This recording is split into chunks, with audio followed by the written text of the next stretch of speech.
있지 않다라고 생각하기 때문에 여러분들이 LH의 얘기도 들어보시고 그리고 그에 대한 문제점도 충분히 안 다음에 동일할 것인지 아니면 인간 재개발할 것인지 그 내용은 여러분들이 결정하시는 거예요. 그 전에 여러분들은 충분한 정보를 갖고 결정을 하실 수 있어야 돼요.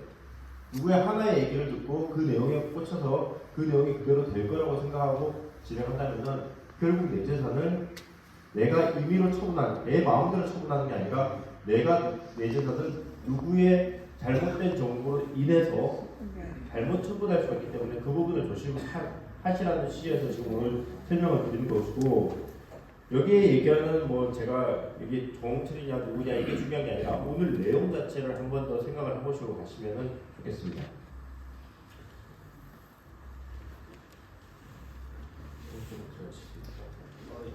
지금 소개나 이런 것들은 사실 저희 중요하진 않아요. 저희 법인 소개가 지금 중요한 건 아니고 한번 이제 여러 가지 문제점에 대해서 얘기할 건데, 지금 저희가 도시복합사업 8차 후보지로 대립력 인근에서 지금 들어가 있죠. 이렇게 지정이 되어 있습니다. 지금 대립력을 바로 앞에 끼고 있고 6만 제곱미터 정도, 그리고 규모로서는 크지도 않고 작지도 않은 적당한 규모예요. 자, 여러분들이 생각하는 도심 공공주택 복합 사업이 뭐냐? 용어 자체가 생소해요. 이게 재개발이냐 아니면 일반 민간에서 하는 강제 수용 방식이냐, 이 두 가지가 있는데, 흔히 말하면 도심에서는 재개발을 하죠. 조합이 모여서 아니면 지금 신탁 회사를 맡기든 어쨌든 그래서 우리끼리 모여서 아파트를 짓고 우리끼리 좀 더 저렴하게 아파트를 가지고 그리고 일반 분양에서 이익이 나오면 그걸 우리가 공사비로 충당을 하는 그런 역할을 하는 게 우리 일반적인 재개발의 모습인데, 주변에 보시면은 택지 개발을 하고 있죠. 거기는 어떻게 합니까? 땅이 있으면 일단 다 강제로 수용을 합니다. 예를 들면 여러분들이 땅 소유자면 여러분들이 다 가져갑니다. 그런 다음에 개발을 하고 나서 이걸 분양을 하지 여러분들한테 이 땅에 대한 권리를 주지 않아요. 다만 여러분들이 일부 원하시는 사람들이 있다면 대토라는 개념을 통해서 땅을 여러분들 부산과 맞바꿔주는 그런 일들을 합니다. 그 정도가 이제 분리된 건데, 이 도심 복합 사업은 이 두 가지가 혼재되어 있어요. 첫 번째, 약간의 수용 방식을 띄고 있습니다. 왜? 일단 여러분들은 모조리 다 각 수용 대상으로 일단 집어들어 있어요. 여기에 도심 공공주택 개발 사업을 하면은 일단 여러분들은 다 평가를 받고 여러분들은 모상 대상이에요. 그런데 여러분들 중에서 손을 듭니다. 저는 지금 나온 보상금을 저희 돈으로 안 받고 여기 개발되는 아파트로 받고 싶어요 라고 하면은 여러분들 해당되는 돈을 분양 가격에서 공제를 하고 그 이상의 금액은 분담금 측정해서 여러분들한테 아파트를 제공해주는 그런 방식을 이제 택하게 되는 중간적인 역할인데, 사실은 이때까지 이런 사업을 해본 적이 없어요. 이 법이 2020년도 이후에 이제 갓 생긴 법이고 한 번도 해보지 않은 방식이라서 과연 이 방식이 안정적으로 성공을 할 것인가, 재개발처럼 그동안 검증된 절차처럼 될 것인가, 아니면 그 일반적인 공공주택 개발 사업처럼 그렇게 모습을 띨 것인가, 실제로 판단하기가 되게 어렵습니다. 가보지 않은 길이 너무 많아서 말로만 설명을 듣고 법조만 봐가지고는 예측 불가능한 것들이 너무 많습니다. 지금 내용은 제가 다 설명드리기 이렇습니다. 도심 공공주택 복합 사업은 공공인 LH나 여러 가지 공공공사들이 진행을 하게 되고, 재개발은 조합이나 민간에서 재개발을 하게 돼서 마지막에 다 빼고 마지막에 여기에 수익이 나오면 결국 여기에 수익은 누구의 손에 들어가냐? 민간. 재개발할 땐 재개발이면 재개발. 어쨌든 여러분들 주민의 수익으로 들어가는데, 도심 공공주택 개발 사업을 하면 어떻게 됩니까? 사업 수익이 일단 LH에 들어가게 됩니다. 그 다음에 LH는 그 수익의 일정 부분을 여러분들한테 택해서 주게 됩니다. 그리고 나머지 수익은 어떻게 합니까? 기반 시설을 하는데 사용하게 됩니다. 왜냐? LH는 공사니까요. 근데 여러분들한테 이제 제공할 때는 개발 이익을 여러분들한테 100% 할인해주는 제도가 아니라 개발 이익의 상당 부분을 공공의 자산으로 묶어두는 그런 시스템을 합니다. 민간 재개발도 임대주택을 반드시 져야 되는 그 수가 있습니다. 저희도 어느 정도에 해당되는지 구체적으로 제가 데이터를 못 봤는데, 임대주택이라든지 이런 부분들을 합니다. 그런데 일단 공공주택으로 들어가게 되면은 임대주택, 국민주택 이하 부분을 상당수 많이 지어야 됩니다. 그렇게 되면은 그거는 일반 분양에서 굉장히 마이너스적인 요소가 나오겠죠. 왜냐하면 평수가 자꾸 임대 아파트가 많으니까. 그러면 일반 분양이 되지 않고 마이너스적인 요소가 있는데 그 마이너스적인 요소가 있으면 그건 어떻게 됩니까? 사업 수익이 없어지는 거예요. 그 사업 수익이 없어지는 건 누가 나중에 받느냐? 그만큼 적게받은 여러분들이 나중에 분담금으로서 대체할 가능성이 높아지는 거예요. 쉽게 예를 들게요. 예를 들어서 지금 내가 내 권리 가격을 만약에 7억이라고 이제 내 땅에 대해서 받았는데 내가 5억이라고 받았는데 나한테 공급되는 아파트가 7억이라더라. 그랬는데 그러면 내가 5억을 받았으니까 분담금을 내가 2억 되면 2억을 내면 된다더라. 이렇게 이제 계산이 쉽다고 생각하시면 돼요. 그런데 일반적으로 이제 짓는 공공주택으로 들어가게 되면 여러분들이 7억에 공급하겠다는 그보다도 일반 분양이 적고 임대가 많고 기발시설이 들어가고 그렇게 하다 보면 실제 분양되는 금액이 여러분들이 7억으로 생각했고 저하 분야가 7억이라고 생각했던 것보다 훨씬 높아질 가능성이 사실 있어요.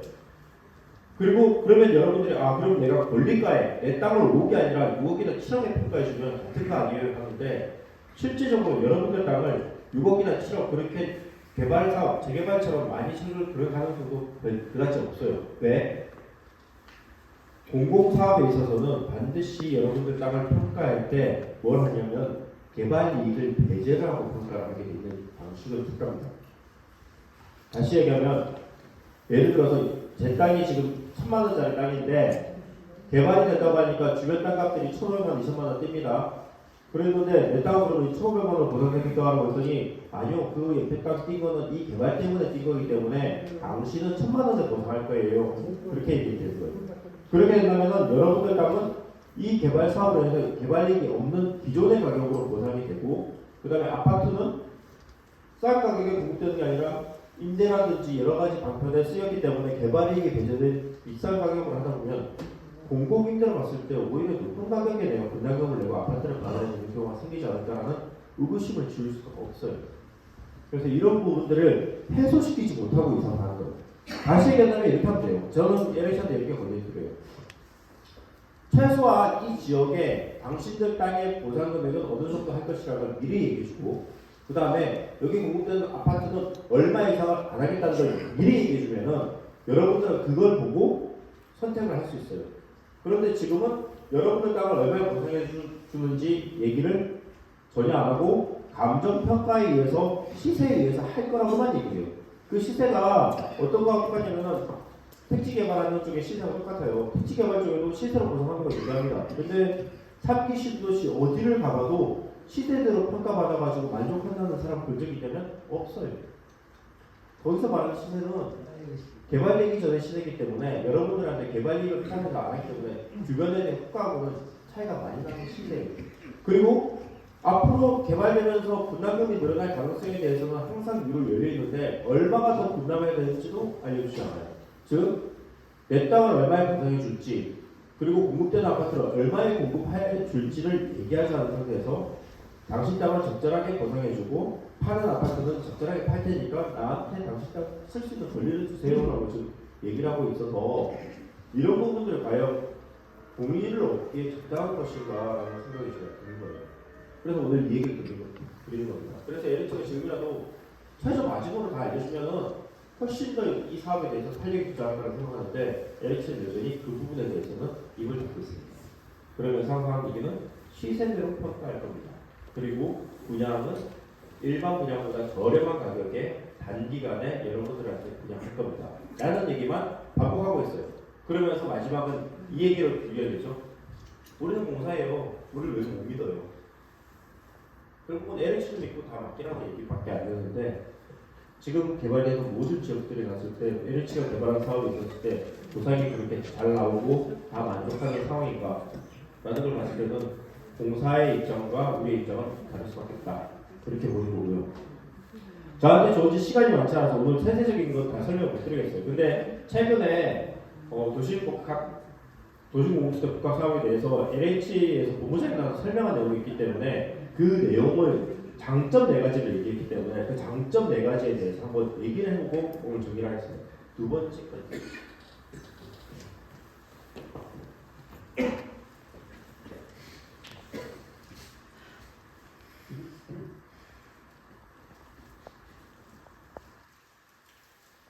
이건 LH 자료예요. 제 자료가 아닙니다. LH에서는 도시 공공주택 복합 사업의 장점 4가지를 들고 있습니다. 도시 규제가 완화됩니다. 신속한 사업 추진이 가능합니다. 주민의 선택권이 보장됩니다. 투명한 사업 추진이 가능합니다. 자, 이게 장점이라고 되어 있어요. 그런데 이게 지금 와서 그렇게 큰 장점인지는 사실 모르겠어요. 첫 번째 볼게요. 다음 장 정도 주시면.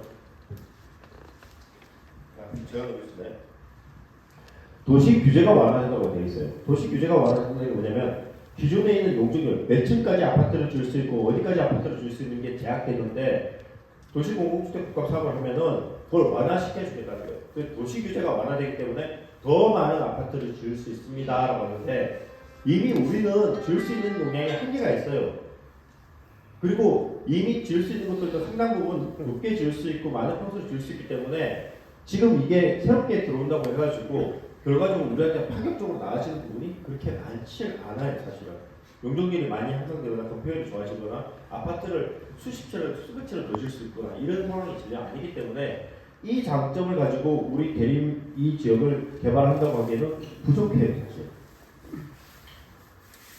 두 번째는 신속한 사업 추진이 가능하다고 합니다. 신속한 사업 추진 가능합니다. 왜 가능하냐? 조합을 하죠. 조합을 하면은 그 이익이 누구한테 가져고 있습니까? 주민 여러분들한테 가죠. 그럼 주민 여러분들한테 권한이 있는 거예요. 권리가 있는 거예요. 그러면 서로가 권리를 갖고 있기 때문에 서로 얘기할 수 있는 것들이 많겠죠. 그리고 논의도 많이 하겠죠. 그런데 제가 오늘 여러분들 땅을 싹 다 빼놓으랬어요. 그래서 제가 다 가지고 있어요. 그러면 여러분들은 제가 하자는 대로 할 수밖에 없어요. 내가 죽으라면 죽고 살라면 살고 저기 건물 지으면 건물 짓고 여러분들이 뭔가 나한테 얘기할 수 있는 게 없어요. 빨리 지을까요? 늦게 지을까요? 빨리 짓죠. 내 의사대로 지을 수 있으니까. 여기에 신속 추진이라는 말이 자꾸 들어가 있는데 이 신속 추진의 다른 말은 뭐냐면 여러분들 땅을 다 가져가니까 내가 알아서 할 수 있으니까 여러분들은 크게 관여하지 말고 간섭도 하지 마세요라는 거와 거의 비슷한 단어가 똑같아요. 다시 얘기하면 신속 주민, 도심 통합시민위원회 도입과 공공의 전문성을 바탕으로 인허가 효율 및 신속한 사업 추진이라고 되어 있는데 이런 것들은 얼마든지 민간에서도 진행할 수 있어요. 다만 민간에서는 서로가 조율하는 협의 과정이 될 뿐이에요. 그런데 그런 과정이 전혀 없이 하겠다? 그건 내가 땅을 다 뺏었으니까 당신들은 개입하지 말아야 된다. 똑같은 말을 반복하는데 이 말을 신속한 사업 추진 가능이라고 표현해요. 그리고 주민의 선택권이 보장된다고 되어 있어요. 주민의 선택권이 보장돼요. 그럼 방금 제가 말씀드린 거 반대죠. 방금 말씀드린 거는 땅을 뺏기고 나면 선택권이 없다고 했는데 이 선택권 보장해준다고 하는데요. 라고 봐서 보면은 기존의 공공주택 사업과 달리 도심 복합 사업은 주민의 동의가 확보되는 경우만 사업 추진이 가능하다고 되어 있어요. 자, 동의가 예정지구가 지정되면은 여기 3분의 2 이상의 소유자와 과반수 이상의 면적이 확보가 돼야지 이 사업이 가능하니까 주민의 동의가 없으면 안 됩니다라고 얘기해요. 그런데 주민의 동의를 얻기 위해서 하는 게 어떻습니까? 여러분들한테 제대로 된 정보를 제공합니까? 아니면 여러분들이 이 사업에 대해서 정확하게 알 수 있도록 무언가 정확한 가이드라인 금액을 제시했습니까?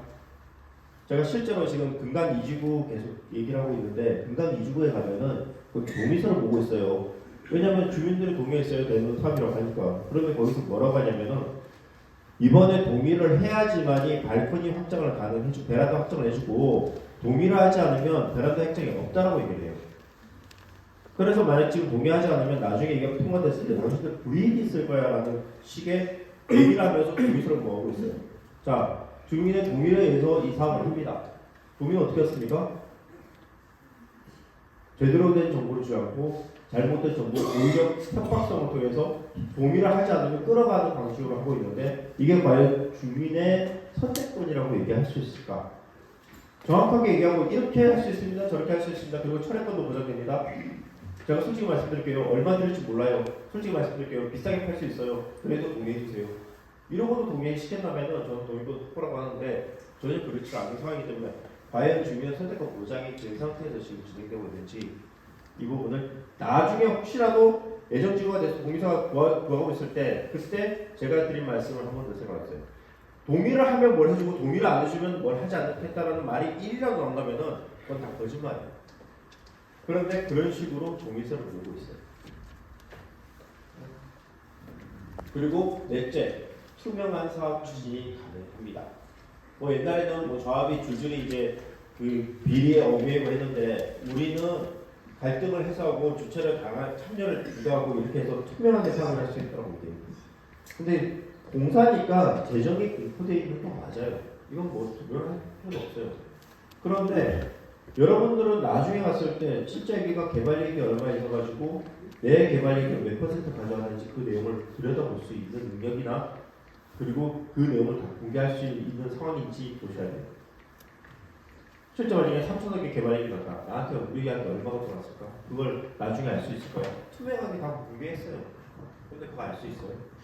근데 사실 몰라요.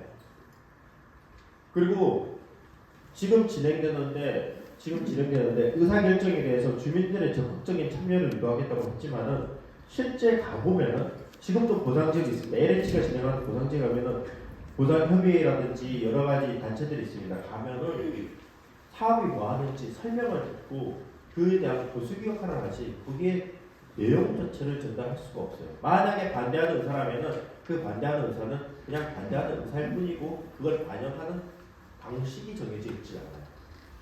그런 상황에서 주민은 참여돼 있어요. 지금도 3기 신도시 가면 보상협의회 다 있습니다. 주민들 다 참여하게 됐습니다. 그래서 뭐가 바뀌었는데요? 뭘 받아줬는데요? 참여시켜서 뭘 그러면은 바꿔주고 어떻게 기존의 의도사를 반영했는지는 한번 들어보시면 알 거예요. 없어요. 그러다 보니 얘기는 좋습니다. 주민의 참여를 시키고 주민의 동의를 가져오고 그리고 여러분들한테 좋은 부분을 주고 다 좋은데 실제로 정했을 때는 딱 한마디 여러분들 땅을 내가 강제로 뺏어왔으니까 사업이 빨리 되고 여러분들의 참여 기회를 주지만 실제 소유권은 나한테 있으니까 여러분들의 의사가 있다고 하더라도 내가 반영 안 해도 이 사업을 할 수 있고 그래서 여러분들이 동의를 해주고 나면은 결국 나한테 처리될 거니까 그에 따라서 진행하는 거에 대해서 토달지 말라는 이것밖에 안 되는 수준밖에 안 되죠. 그래서 제가 지금 걱정하는 것이고 이 부분을 LH가 제 얘기를 만약 듣게 된다면은 어떻게든 여러분들 제대로 설득시킬 수 있는 방안을 고쳐서 나와요.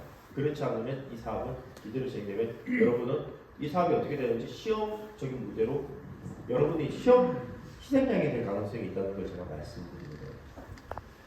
그리고 마지막으로 하나 하면은 여기에 선택권을 준다라고 하는 것 중에 하나가 시공사 선정을 하는 선택권을 여러분들한테 준다라고 돼 있어요. 시공사 추천은요 여러분들이 할 수 있어요.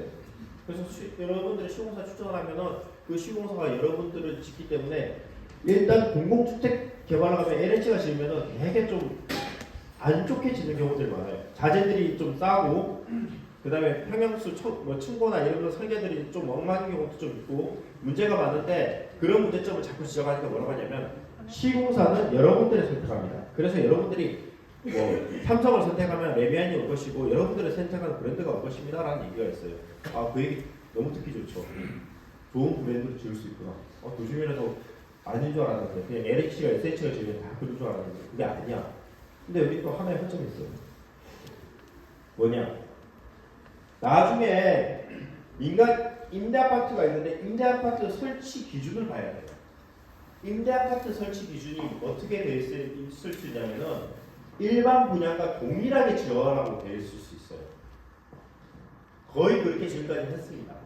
임대아파트라고 싸게 짓고 일반 아파트라고 비싸게 짓고 이걸 못하게 해요. 그러면 일반 아파트에 고급 발코니 창이 들어가면 임대 아파트도 고급 발코니 창이 들어가야 되는 이런 상황으로 돼 있어요. 자, 그럼 다시 돌아가 볼게요. A군에 좋은 시공사를 선택했어요, 우리가. 그래서 시공 단가를 높여서 조합원들의 좋은 아파트를 뽑게 했는데 그랬더니 뭐가 됩니까?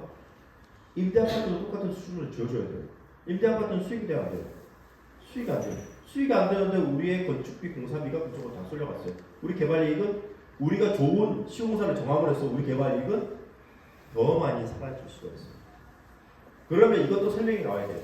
임대아파트는 싼 자재에 싸게 짓고 그렇게 해서 짓고 할 테니까 만약에 여러분들 원주민의 분양가, 공사비가 평당 700이면은 임대 아파트는 500 이하로 지어도 괜찮게 하겠습니다 라면은 괜찮은데, 그게 아니라 똑같은 기준으로 지으라는 그 인허가 조건이 나오면은 여러분들은 좋은 시공사와 좋은 자재를 택할수록 사업 이익이 떨어지고 분담금은 더 늘어나는 쪽으로 갈 수밖에 없다. 이런 맹점들이 있음에도 불구하고 아직까지 설명을 다 안 해줘요. 그래서 오늘 제가 이 자리에서 여러분들한테 뭐 좀 짧게나마 설명을 드렸고, 여러 가지 얘기 LH공사에 많이 들으시는 게 좋습니다. 하지만은 제가 말씀드리는 게 해소되는지 안문을 해보시고, 그래서 여러분들이 택할 수 있는 길을 하시는 게 맞다고 보고요. 오늘 제 시간에 여기서 끝내고 추가적인 이제 질문을 받을 시간을 하겠습니다. 예, 감사합니다.